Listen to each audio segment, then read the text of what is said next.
James Earl Carter Jr. was born on October 1st, 1924, in Plains, Georgia. He grew up in a rural area in a deeply religious household. Through the Great Depression, his family remained virtually unaffected, and Jimmy Carter was the first in his family to graduate high school in 1941, continuing on to study engineering at Georgia Southwest Junior College. He then joined the Naval ROTC program at the Georgia Institute of Technology. He was accepted into the Naval Academy and graduated at the top of his class. In 1964, Carter married Rosalind Smith and went on to have 3 children.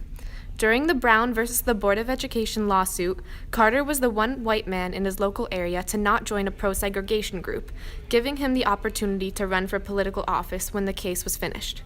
Carter was elected to the Georgia State Senate in 1962 after an initial fraud in the ballot counting. He soon earned a reputation as a strong politician. In 1966, Carter ran for governor but came in 3rd place.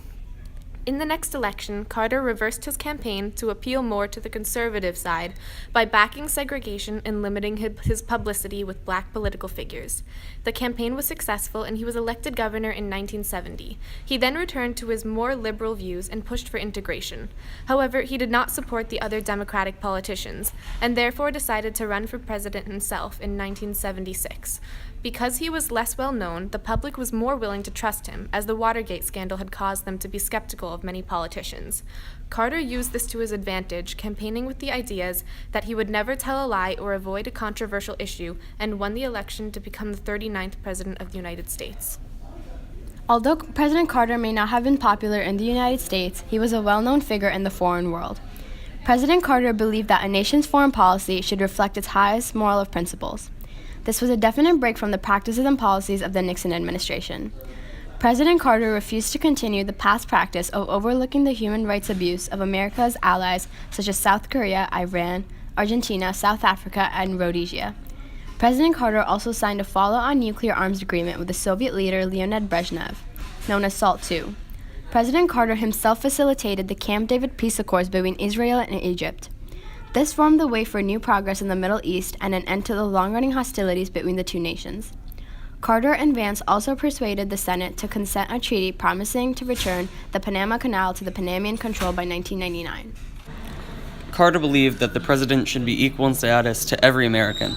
He showed this belief on his first day when he walked to the White House in simple business clothes after being inaugurated. Carter's philosophy centered around honesty and the common good. He followed this protocol by opposing corruption and attempting to raise the minimum wage. As for the economy, Carter faced a challenge battling inflation. In order to combat inflation, Carter raised taxes. One such tax is the crude oil windfall profits tax, a tax on oil companies that experienced sudden growth that was meant to collect $227 billion. Carter also attempted to enact a $4 tax per barrel of oil, but it was prevented by Congress. Also, in order to save money, Carter cut funding on the B-1 bomber and construction of nuclear reactors. However, the inflation rate continued to rise from 4.8% in 1976 to 12% in 1980. Also, the federal deficit rose from $27 billion in 1979 to $59 billion in 1980. Most of the legislation passed by Carter was meant to combat the energy crisis of the 1970s.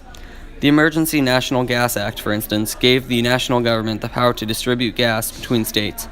The Department of Energy Organization Act formed the Department of Energy to regulate the conservation of energy, radioactive waste disposal, and energy production.